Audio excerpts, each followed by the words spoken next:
to the folks. Welcome back to the Classics, the cinematic movie podcast that takes you back to the iconic films of 20 years ago on the big three: iTunes, Spotify, and iHeartRadio. I'm your guy, Jan Alonzo. With me, of course, is David Danger Neff. How are you, partner? What's going on, good guy? Yeah, everything's cool. You know, it's vacation. Vacation time. Week. I love how we chose to do this show during your vacation week. I planned on it. Yes. For those who do not know, today is a day where Jay and Dave are going to be shooting the shit. That's it. Nothing really to cover. Just two guys on the mic talking. It's so weird. I feel like we're this is like the noise part 2. Definitely a noise vibe. You know, we'll definitely keep it about movies and other stuff. But, you know, here at BTTC, you know, especially with the last week, we've been working on so many different things. And, of course, you know, we have the Level Up Expo this weekend. Can't wait to knock that out. Matter of fact, Dave, tell them what the Level Up Expo is, because you can explain it way better than I can. All right, so the Level Up Expo, it's a convention that comes into town that basically celebrates some of the biggest names in anime, as well as YouTube stars, as well as some other names from like the 90s. It sounds weird, but you're probably going to see a lot of cosplay people out there. A lot of anime people are going to come out and just kind of shoot whatever. And the idea is that we want to, you know, they're coming out here to support the Las Vegas community, and you know, we want to show them a little bit of love as well. So we'll be out there. It's going to be this Friday, Saturday, and Sunday. What is that? The 26th, 27th, and 28th? Yes, sir. All right. And that's going to be going on all day. Jay and myself will be there. We're going to be doing some interviews. We're also going to be out there just talking to people, and kind of, you know, you'll get a little bit of a sneak peek of what the Level Up Expo is going to kind of look like. We don't have a live stream or anything that's going to go on there, but you'll be seeing that on the Beat Network Online website. Is where you'll be able to catch some of our interviews. Absolutely. So with that being said, we hope to see you guys at the Level Up Expo. If you see us there, come on over and say what's up. We'll be happy to talk to you guys and tell us how much you like the show, and you know, kind of just praise us. Praise us, you know, because we're deserving of it. Right. Moving forward, the week is here, dude. Finally. We've been waiting and waiting. It seems like this is so funny. My mic just wants to rise up like this. So this is a little ridiculous, and this is gonna look so weird on camera. Take your time. I'll take my time. Cool. Take your time. No problem. Avengers is here, man. Avengers Endgame is finally here.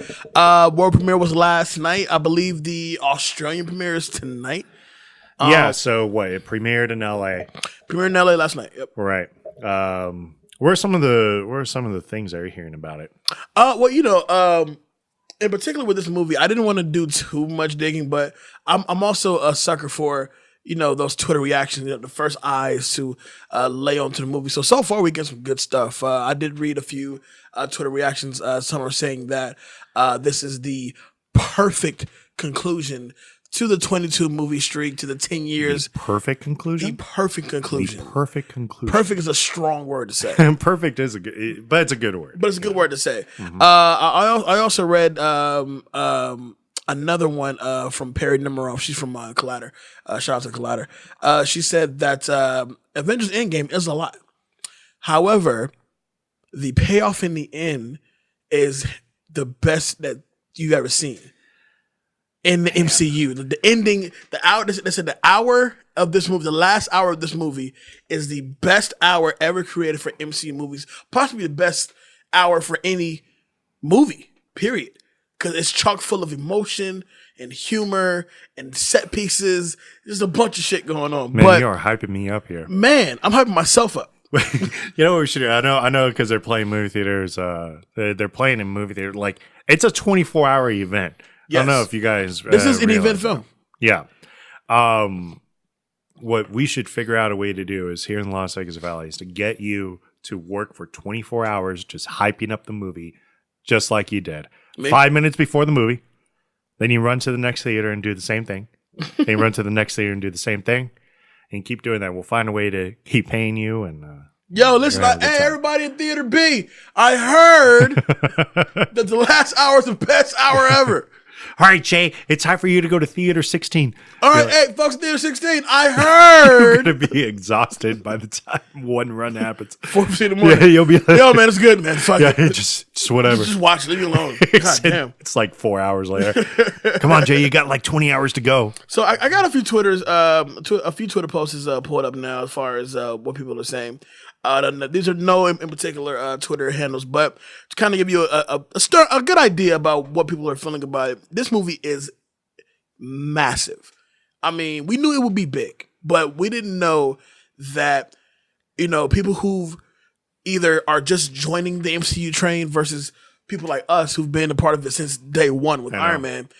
I'm not even the same person I was 20 years no ago. Way. 11 years ago. No way. I was 20. 10 years, 11 years ago. Drink. I couldn't even drink yet legally. But to know that we started off with Iron Man in 2008, all the way up to this point right now, and everything we got in between, you can't help but to feel that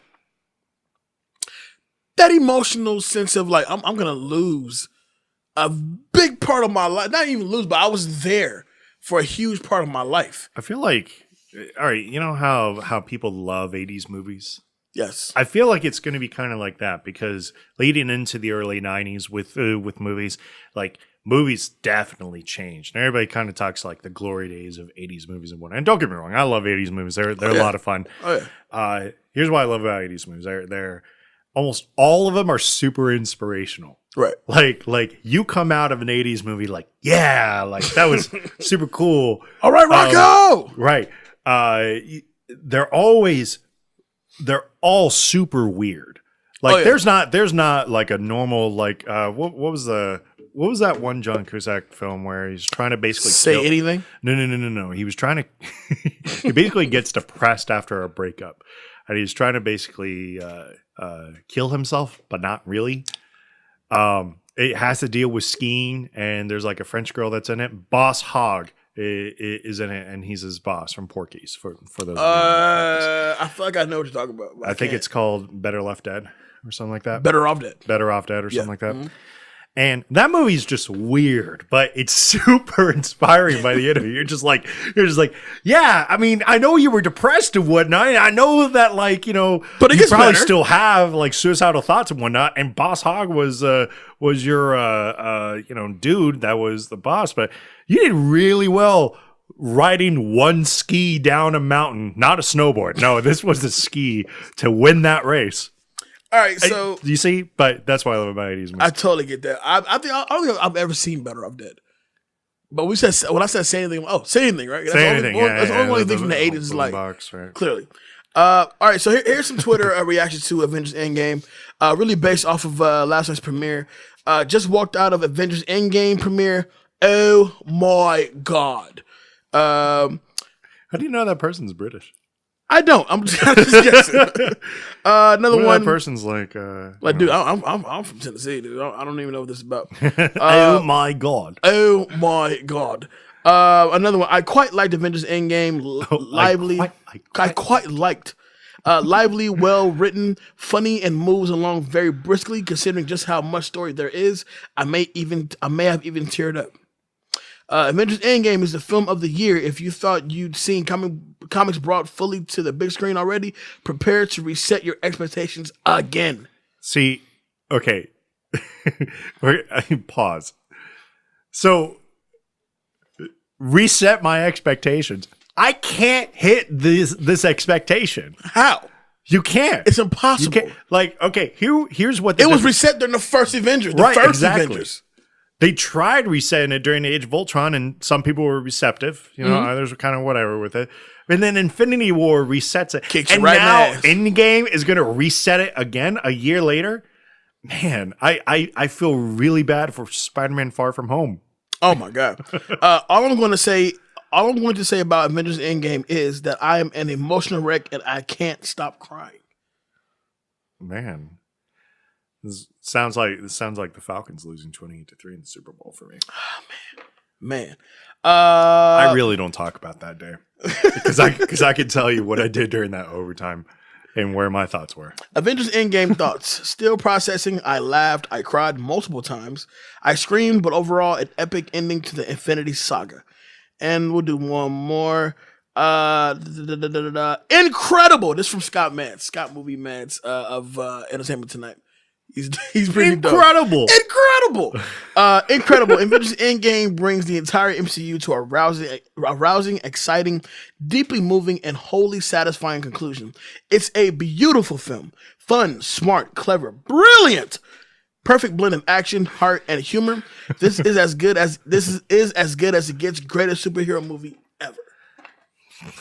That's putting a lot on it. That's putting a lot on it. But I can't help but feel like, you know what? If it is what I hope it would be, I will take that. It's the Russo brothers, so you have to kind of, in a way, you kind of have to make sure the expectations are a little bit high. Yes, in this, because I mean they have not made a bad MCU movie. True. However, and I was already proven wrong when they made Civil War. But for me, they made Winter Soldier as well, right? Yeah. Okay, so take it back. Winter Soldier, I was proven wrong. Don't forget, the Russo brothers made a movie called You, Me, and Dupree. Yeah, and that was okay. No, it was not okay. But it was like when they first announced those guys, the Community guys, right, were going to be the ones who were going to do the next Cap movie. I'm like, I mean, it's all right. Let's see what they can do with it. Yeah, but Community was decent. It's great. It's a good show. It was a great show. Yeah. But what they were able to do with Winter Soldier, make it a movie of its own, make it a fucking spy movie, and a cool one at that, you know. And then follow up with Civil War, and come on now, Civil War is Avengers 2.0. Yeah, I mean it is. I mean, really, it's 2.5 if you think back. It's Ultron came before and that. 2. No, right before that. You're right. Right. Yeah. Yeah. I don't know. I'm excited. I am trying to temper my expectations as much as I can, but for the fellow nerds out there with me, this is kind of a weird year because we're seeing, in a lot of ways, the end of basically a lot of things. I mean, not only is Avengers Endgame, which, by the way, Kevin Feige did say that the Avengers storyline doesn't end here; it ends from Far From Home, which comes out in July. Take that however way you want to, you know. But I think we can all agree that Endgame probably should be the end of it. But you also have the end of Game of Thrones, which is 2 episodes out of 6 in now.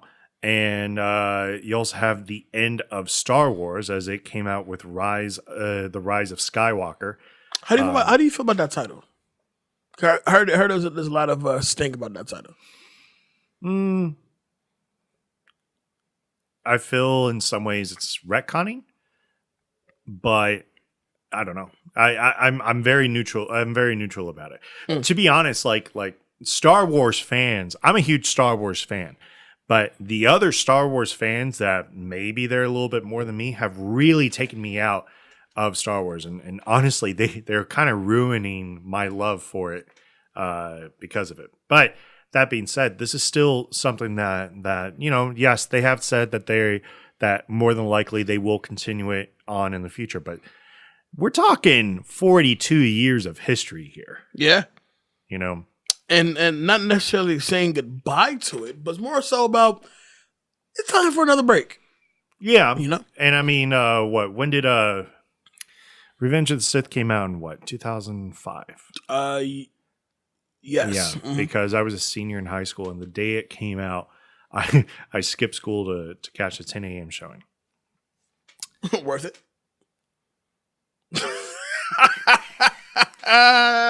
It was worth skipping school. Worth skipping school, of course. Mm-hmm. I think I need to rewatch the prequels again, but I don't know. I'm also not there yet. I can tell you, I'm not the biggest Star Wars fan. I mean, I remember going to see 20. I mean, coming up, Phantom Menace is celebrating 20 years. Very this true. year, Very true. I remember going to see Phantom Menace with some friends of mine. And I remember being a huge deal then. Oh yeah. And I remember people were skipping school and skipping work to catch that movie, and I was like, maybe I don't get it. You know what I'm saying? So, you know, I thought it was, you know, for what it was cool. But, you know, as I got older, I definitely enjoyed The Force Awakens. And I understand people's, you know, drawbacks to Last Jedi, but, you know. But whatever. I mean, you know, you either like the movie or you don't, you know. and you can try to splice it one way or another. Look, I want a good ending. That's all I can really ask for. And obviously, I mentioned Game of Thrones. Game of Thrones is ending. I'm a huge Game of Thrones fan, like a lot of people are, and a lot of people say, well, I don't really watch Game of Thrones. You know what? I don't care. if you don't watch Game of Thrones, you don't watch Game of Thrones. Then you lose. If you have a problem with it, no, it's the same way with me in The Sopranos. I never watched The Sopranos, right. So I can't partake into that, right? Or the crowd that didn't catch Breaking Bad when it first came out. Okay, sorry, you missed out on that. Right. Now I'm on Better Call Saul. You had your chance. How was Better Call Saul? I really like it. I was really into Breaking Bad at one point, but maybe toward the second to last season, I kind of fell off it. That's fair. Better Call Saul it's a little slower to start with, but now it's at a point where it's really, really picking up, and some of the writing is just fantastic. Nice. It really is. Nice. I definitely recommend watching it, but just keep in mind, lower your expectations for the first season because it is slow, but it really starts to pick up. So, as we are in April, I guess we're coming up to the summer movies. Yeah, clearly. With Avengers kicking off the summer movies this week, let's get into some summer movie talk. Now, I have a list here pulled up, and I can tell you for the first time in really a long time, I'm looking forward to seeing some stuff. Not as much as I had hoped, really, so to speak. But for example, obviously John Wick 3, I am day one. I'm catching that. Yeah, I'm probably catching that. Yeah, I cannot wait for John Wick 3. That's May 17th. Aladdin, May 24th. I'm up and down about it, but I still have, some faith in Will Smith. Don't forget, real quick, this is now one of 3 movies in the next year we're gonna get Will Smith. This is Aladdin. This is Gemini Man, which we got the trailer for today, and then Bad Boys for Life, which is next January. So he's working. He's definitely working. But I just feel like what he's working on, maybe the name Will Smith just doesn't sell like it used to. I don't think it does. No. When was the last time he had a good movie? That opened well? No. When was the last time he had a good movie? The movie was good. Concussion. I really enjoy Concussion. Okay, fine. Concussion is definitely worthy. Before that, I Am Legend, maybe. I Am Legend. I give you that one. Maybe iRobot. Right, but now we're talking 2000s. We're not even talking about the 2010s. 2010s, but in 2010s you have Focus, which was not great. No, it sucked. Collateral Beauty was fucking horrible. After Earth. Oh no! I'm going to remind you of some of the bad ones. Also. That booger, that was a horrible one. What about the Netflix one where he's with the orc? I actually didn't mind that one. Bright. I didn't mind that one. Again, like it was tailor made for Netflix. Like I couldn't. No, that one's fine for me. But that's the issue. Like, how can we? At what point do we stop judging a man for his merits? Because you look at older actors out there that have really played iconic roles. Gary Oldman, for example. He's been in the game forever. And he started out a little rough to start out his career. The Professional came along and he did a little bit better, and then he just kind of took off from there. Now you can't picture a movie without Gary Oldman and think that it's going to be a bad movie. Well, I beg to differ because you have caught Gary Oldman in some movies that wasn't too great. Like recently, The Hitman's Bodyguard with Sam Jackson and Ryan Reynolds. He's the bad guy in that, doing goofy shit. And prior to that, obviously his play as Winston Churchill went over very well. But prior to that, he was also in the Book of Eli with Denzel Washington, which I'm not the biggest fan of. I thought the Book of Eli was. It's not my favorite Denzel Washington movie, but I didn't think it was Gary Oldman's fault for how that movie played out. I just thought, I thought the writing could have been a little bit better. I don't know. I also had kind of a problem with him being blind, which was the big twist. And it's like, really? That's what it is? So wait, it's like his movements are so good. What if you shot him? like directly. Like, so that's the movie right there. So all right. So I know you're excited about catching Brightburn, Yeah, Brightburn looks at least interesting. May 24th. Um, you're kind of right on the in-game thing though. I'm looking forward to Godzilla King of the Monsters. No, I'm not expecting it to be. I'm not expecting it to be something that's just utterly amazing. But man, you're there for the fight scenes, and the fight scenes look terrific. They look amazing. Could care less about the storyline. Well, okay. Here's my thing. I did watch the final trailer the other day, and I'm telling you, it's no different from all the other trailers. Right. But I'll say this: the one vibe I'm getting from this movie, and I hope I'm right. The first Godzilla movie, the Godzilla in this universe that came out with Bryan Cranston, you barely got to fucking see Godzilla. Right. And when he does come out, he comes out. There were two problems with that Godzilla. One, they killed the wrong character. Because that was Bryan Cranston right after Breaking Bad. So it's like, yeah, we're invested into Bryan Cranston right after Breaking Bad. I'm not interested in Kick-Ass. He's just not that strong of a league. No, he's not. And I'm not interested in Kick-Ass. I'm not interested in well, she's gotten better, but Elizabeth Olsen, she was just, again, whatever. And the second part of it was the fact that there wasn't enough Godzilla. Right. There wasn't nearly enough Godzilla. So with that being said, I kind of feel as if with this new trailer, with it being Godzilla and Mothra and all the other characters that we've, come to know in this universe, I feel like we're going to get a lot more Godzilla in this movie. You have to. It's way too many issues out there to not have them. I agree. I don't know. The summer movies this year is a little weird because I feel like we're going to be disappointed after Endgame. I feel like it's a gamble with all of them. Right. Like, you'll go in there excited, come out like, fuck, I mean, Toy Story 4, for example. Perfect example. I love the Toy Story franchise. It ended perfectly at 3. I really, it's like the whole thing that I had with Creed 2. It ends perfectly. Right. I don't need another movie. I need nothing else. Right.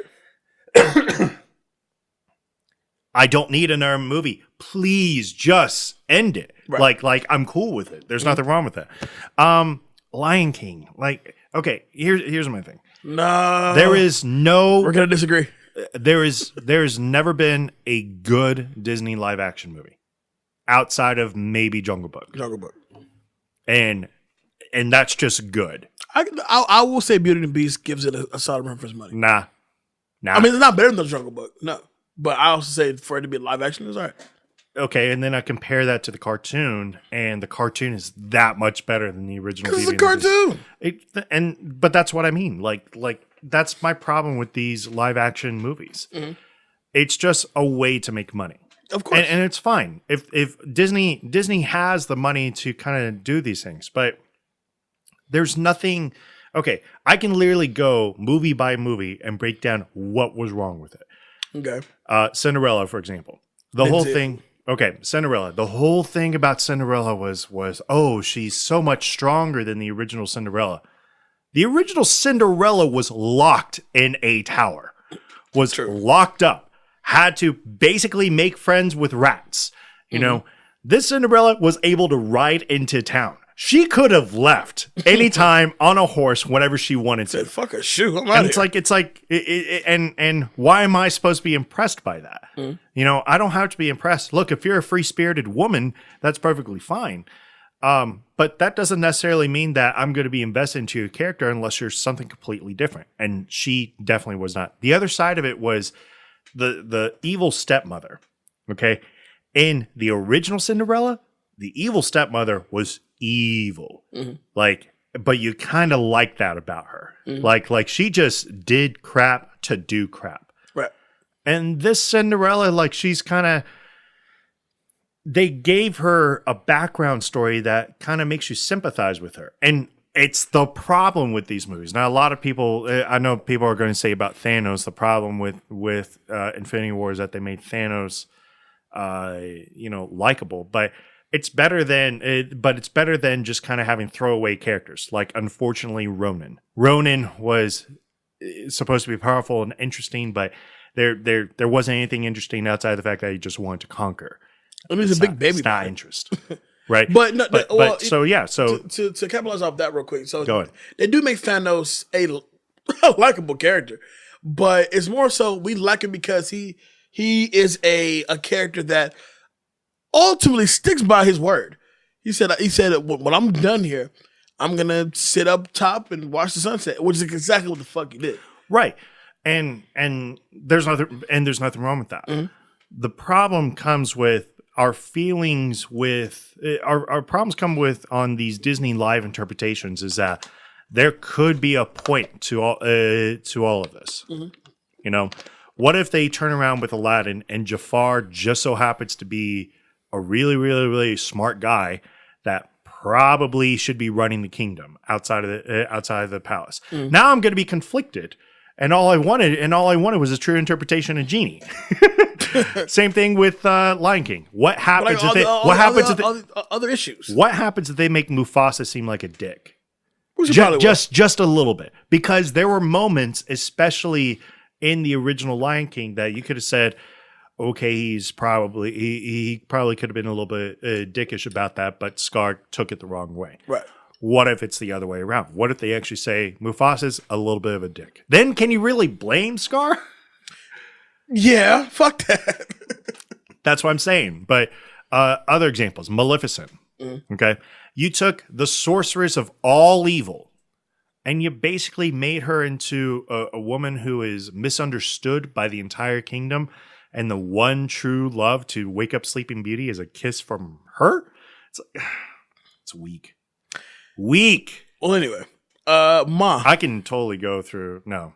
Do it. No. I was more interested in that movie. I was more interested into the movie Ma with the idea of an older black lady just partying with teenagers, and maybe they could have she could have imparted like wisdom into like maybe mistakes that she could have done, and then the kids could have turned around and been like, well, Ma really raised us. That sounds like a much more interesting story than Ma's just a crazy old black lady that decides to kill. Which I have the same sentiment about it, because I don't find Octavia Spencer at all scary. No, I don't. At all scary, but because I love Octavia Spencer. She's great. But this is a Blumhouse movie, and I typically do trust Jason Blum. But okay. Outside of actually, I'd rather enjoy Happy Death Day. I haven't seen the second one yet. But certain things that he's done in the past. Happy Death Day is underrated. Happy Death Day is fucking great. I love it. It was awesome. I haven't seen the second one yet. I really want to watch it, but it's funny because they actually say the second one's better than the first. Which now I haven't seen it yet. Now I'm like, well, now I kind of have to watch it. Happy Death Day is awesome, but the trailers do not win me over. Like, I feel like this is gonna be like a strong comedy. There's nothing freaky or scary about Octavia Spencer. There isn't. She's such a good, clean, wholesome lady that you're like, you know what?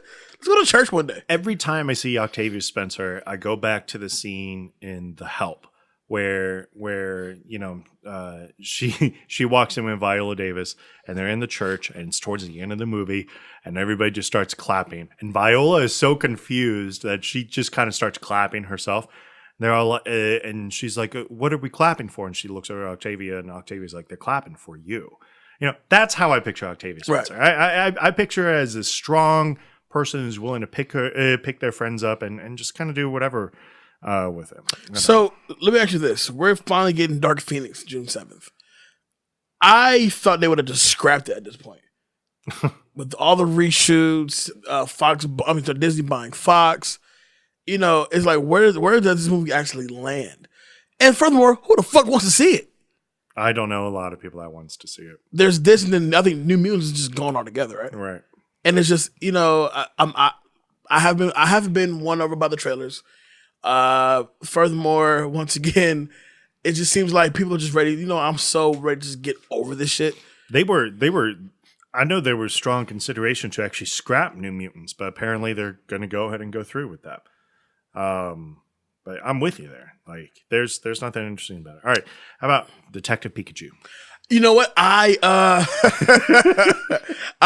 First, I never quite got into it, but I do like the trailers. The trailers have won me over. It seems It's fun. cute. It It's looks cute. and it looks fun. It looks fun. I love the fact that what's his name, Justice Smith, is getting some good work out here now. Right. Ryan Reynolds as Pikachu. Okay, I'll just roll with it. Scary stories to tell in the dark. Interested. I am too. Interested at least. Okay, for those who don't know what Scary Stories to Tell in the Dark is, it was a book series that came out, and the entire idea. See, there's that mic. It just wants to take off. He says scary story. It's my own little rocket man. Rocky Man. Right? Yeah, we'll talk about that in a minute. So Scary Stories to Tell in the Dark is basically these weird little short stories that are scary stories, and they're finally turning this into a movie where it's almost like an anthology movie, where it's basically they're taking a selection of these stories, and I'm not sure how long they're all going to be. It could be, 10 minutes, it could be 20 minutes, it could be 30 minutes, it could be half the movie, and then another story is half the other movie. But I'm interested in it because it reminds me of the ABCs of Death. Yes. Those are all right. They're not terrible. They're not terrible. There are some that are bad, but there are some that I'm like, oh, all right, that's kind of a cool concept. So it kind of gets that feel for me. I don't know. So Rockin' Man with the Rockin' Mike. How are you feeling about Rockin' Man? I mean, I'm an Elton John fan, so I'm going to go see it. I'm in for it. I'm definitely in for it. I love Taron Egerton. I think he's a great actor, actually. And the fact that he's getting more recognition outside of the Kingsman movies and other stuff. I did see Robin Hood. Robin Hood is fucking horrible. But no. I want to hear more about that. How bad was it? Oh, Robin Hood's bad. Jamie Foxx's British accent is god awful. But furthermore than that, Ben Mendelsohn, who I love, by the way, I think he's a fantastic bad guy in anything he does. He is dressed like this is present day for him. Meanwhile, Robin Hood is like set back into whatever century he's set back in. I'm like, so is this time travel or like how is this actually working here? Once again, Jamie Foxx's English accent is fucking horrible, but that's neither here nor there. I really also enjoyed Taron Egerton and he plays Eddie the Eagle. Great movie. Eddie the Eagle is underrated. Extremely underrated. So I'm looking forward to seeing what he can do with Elton John in Rockin' Man. Tell me, Men in Black International. How you feeling about it? June 14th. Nah, I ain't feeling it. Nah. I like the pairing of Hemsworth and Tessa Thompson. Cause they play great off each other in Thor Ragnarok. Right. But I'm not sure if I really need another Men in Black right now. Shaft. Oh God, yes. God, yes. Now I'm saying, even though it's so weird, like everything that it is. I'm saying God, yes, because I remember being a youngster going to watch the Sam Jackson Shaft back in 2000 with my dad and my mom and all that. And I remember them they were totally into it. I was like, this was like the birth of Shaft to me. I've always heard of Shaft, being Richard Roundtree, but this is like Sam Jackson playing Shaft. Like, this is a perfect dude to play Shaft. And so now, we get this new trailer, and the trailer, it wasn't my cup of tea as far as the trailer is concerned, but I figure I kind of get where they're going with it. I didn't want it to be too. You are not selling this at all. I know. Trust me, I know. But hey, listen, if you're gonna get Sam Jackson back as John Shaft, bring back the original John Shaft, Richard Roundtree. I'm not a fan of Jesse Usher, but fuck it, he's in it, so I'm gonna just rock with it, see where it goes. And I kind of have faith in it. Then again, whatever. We talked about Toy Story 4, right? You know what? I think with Men in Black, it's possible because I just remembered who the director was. F. Gary Gray. Right. And he did Straight Outta Compton. He also did Fate of the Furious. Yeah. Who cares about that one? Yeah. Yeah. But gotta take the good with the bad now. Yeah, but he took Straight Outta Compton. Straight Outta Compton is fantastic. It is fantastic. It's a classic at this point. But it's just, I don't know. Reboots and me don't have the best relationships. So I'm not too sure how I would take it. I'll tell you this, though. Child's Play looks fucking horrible. Really? To me, it just does. Okay. And as a fan of the original movies, how, even though I love Mark Hamill, I think he's dope, how can you not have a conversation with Brad Dourif about you taking over the role of playing Chucky? Let's be real. Let's be honest about this for a second. Like, Brad Dourif didn't know that they was even making this movie until he saw the trailer, like how we saw the trailer. Uh-huh. I don't know. And another thing as well, unless I think I'm just ready for a horror movie with Chucky again. Because look, I've been stuck with The Seed of Chucky and The Bride of Chucky and The Curse of Chucky, and none of those are scary movies. No, they're all comedies now. And I didn't even get to see the titties of Jennifer Tilly. You know, like you really wanted to. At the time, I did. At definitely at the time, for sure. We were let down each time. But no, I like the concept. The concept of it seems cool. Like, you know, they're taking advantage of the Wi-Fi age where, you know, like an Xbox. Like, you know, you put the buddy doll in there and it scans your whole house and basically he reflects off what's in your house. Now, here's my thing. If they're calling it Buddy, the way it's packaged as Buddy. Buddy. How the fuck is he called Chucky to this kid? I don't know. That's my questions. Top Gun Maverick. You can talk about that one. I'm not. You can definitely grab that one. Nah, that is just a heads up, Jay. That's totally going to be a super throwback. Top Gun. Oh yeah. I'm going to make sure you watch it just so you can enjoy in all the macho-ness and somewhat gay, you know, things that got to go on in it. Not gonna let you down, Goose. Nah, and you really shouldn't. There are issues with that movie that my father worked on the F-16 for like 22 years, and every time he sees it, the death of Goose, spoiler alert, he's always like, "That's not how that works," but you know, whatever. Spider-Man: Far From Home, July 2nd. What do you think about it? Yeah, I mean, I gotta watch something. I know, it's crazy. Well, I really enjoyed Homecoming. I thought Homecoming was very well put together. I do believe that we will get a return from Michael Keaton in this character. Kind of into Gyllenhaal as Mysterio. Kind of into it.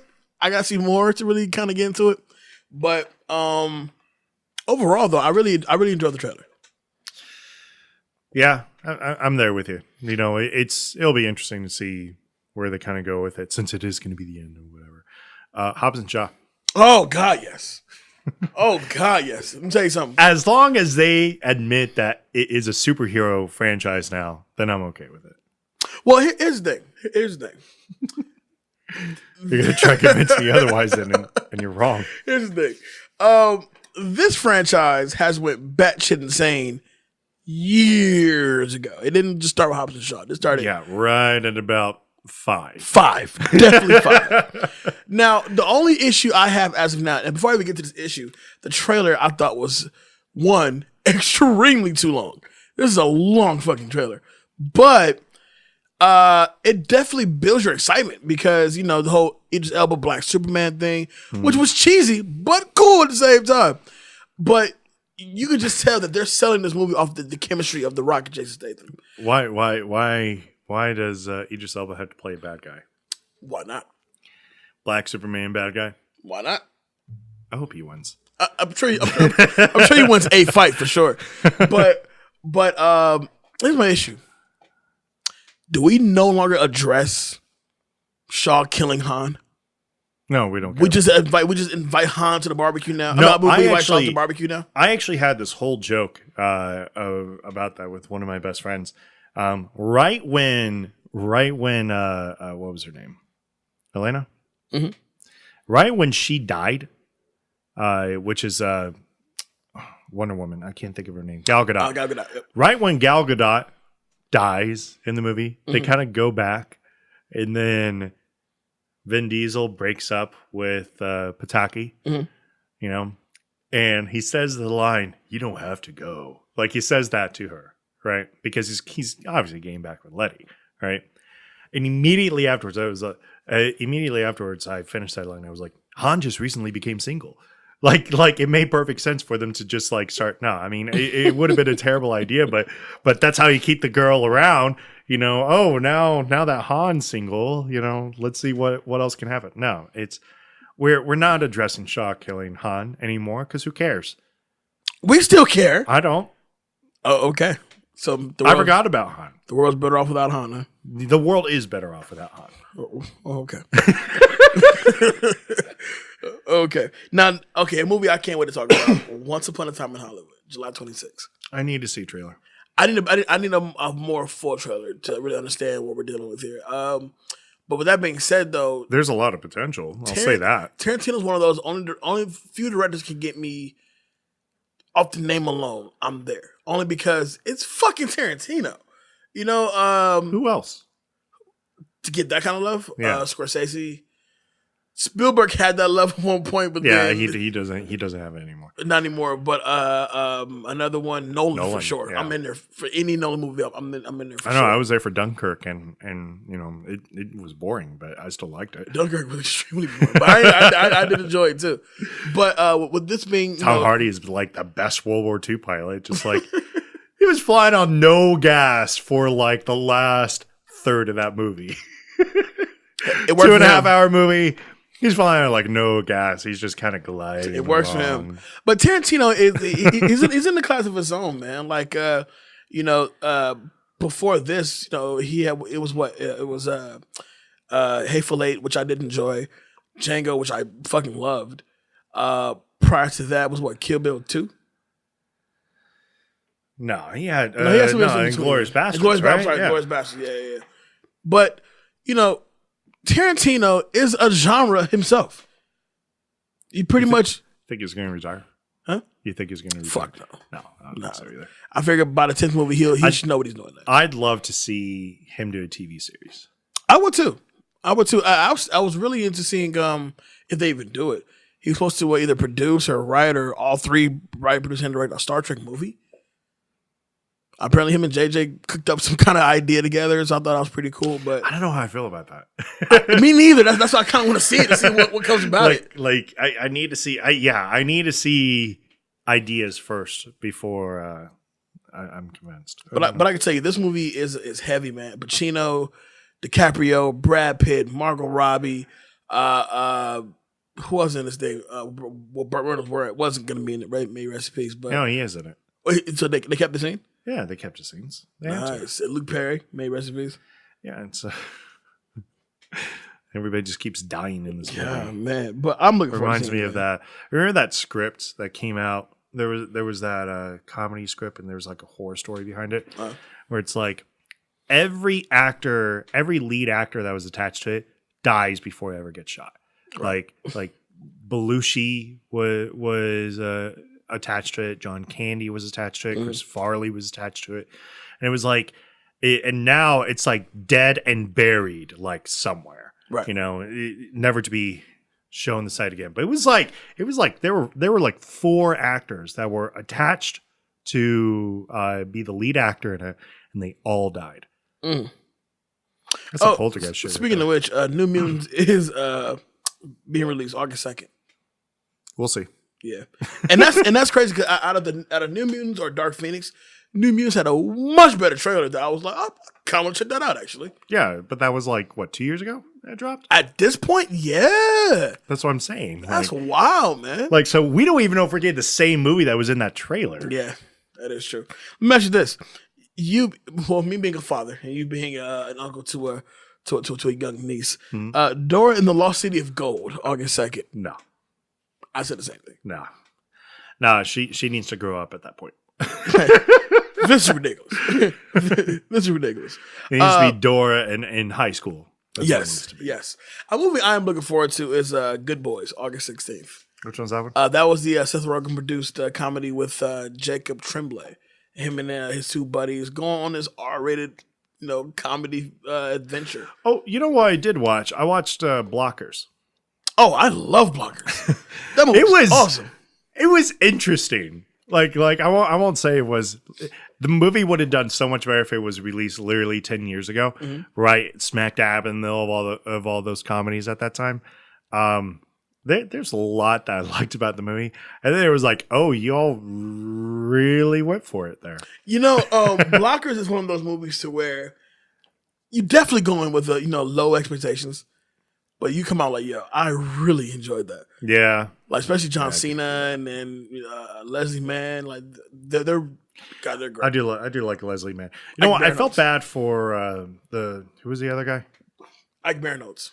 Yeah, I felt bad for how they were like treating him, and I was like, yeah, they treat him like shit though. Movie. I'm sitting there, and I'm like, but what has he done?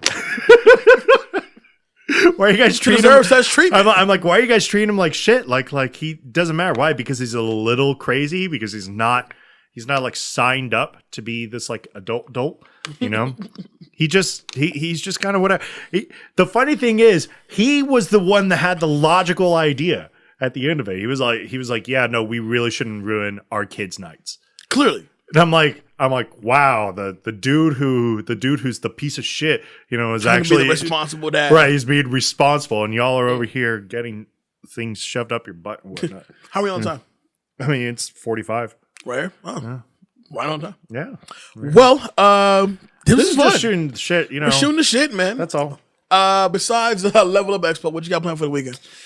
So I'm gonna watch the NFL draft for sure. I know I'm lame. Everybody's going to be like, you're not watching the NFL draft. And it's like, yeah, I'm going to watch it. All right. Because that's always been my thing. Right. Like I sit there sometimes at work and just do mock drafts. I like theory crafting a lot. So I watch the NFL draft, watching game, obviously. Level Up Expo is kind of the other, that's the big three. Right. Focus on working out again. Yes. It'd be great. Yes. How about you? Level Up Expo, of course. In game, of course. That third thing, very likely I'm going to dive into the new Schoolboy Q album, Crash Talk, which comes out Thursday night as I'm sitting in the theater watching the in game. But besides that, primarily, man, getting ready for a family trip to Cleveland, Ohio to celebrate my grandmother's 80th birthday. Big birthday party coming up. I may post some stuff on the Instagram page. You know, you never know.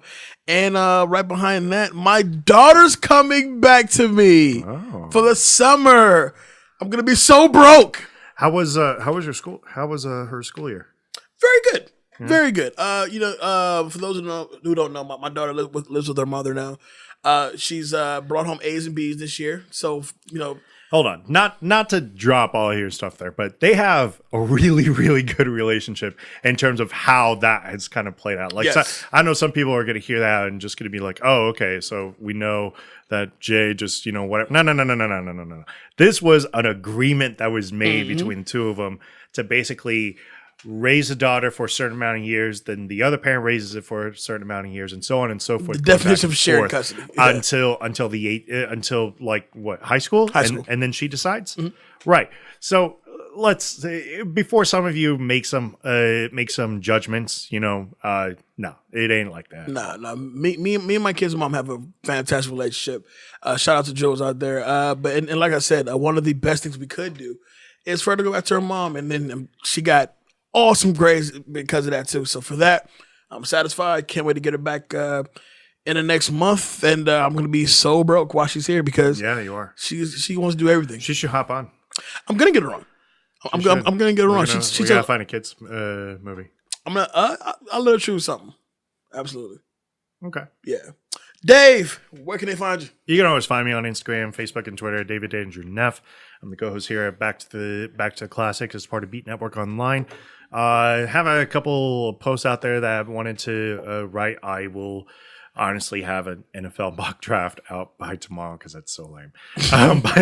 But to kind of promote the sports side of my personality, because I am really big into sports, I will be posting a little bit more into that. Try to kick up a little bit of reactions and see if people want to hop on and ask my opinions or, you know, give me theirs. Doesn't matter to me.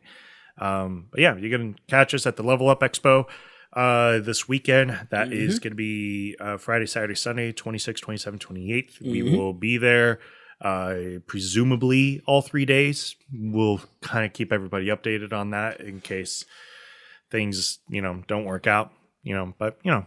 We'll be there for sure, majority of it, though. For Absolutely. Sure. My guy, Jay Alonso, where can they find you? You can find me on all the social media simply at I am Jay Alonso. That's Facebook, Instagram, Snapchat, and Twitter. You talk to me, I'll talk back. Of course, the Back to the Classics Movie Talk page on Facebook is up and popping. Jump on in there and join the page. Of course, being ran by my man Danger Neff here. I'll jump in and do some posting every once in a blue moon. Shout out to Dwayne. Shout out to everybody else who also participates in those. We definitely appreciate it. Of course, the Back to the Classics Instagram page at BTTC Podcast. Jump on that. We get the insights on all the upcoming shows. Said it. That's it. Yeah. That's it. Happy Endgame week, everybody. Go out there, enjoy the shit out of that movie. And we're looking forward to discussing Avengers Endgame with you guys. Let us know your thoughts. By next week. For sure. Yeah, Jump definitely. on the Facebook page. By Thursday, I'll have a post up. Or by Friday, I'll have a post up, basically saying, let me know your thoughts. And then maybe we'll create a separate Facebook page for spoilers specifically. Yeah. You can do that. Back to the Classics spoiler heavy page. talk. Yeah. Spoiler heavy talk. Besides that, man, it's been 11 years. It's been 22 movies. Go out there and just enjoy it, man. Don't let nobody don't let no one steal your joy, ruin your shine. Hey, man, you pay good money to enjoy this movie, so fuck it. Go out and enjoy the movie. With that being said, this is Back to the Classics. We'll see you guys next week. I am Jay Alonzo. With me, of course, is David Danger Neff. See you guys next week. Peace.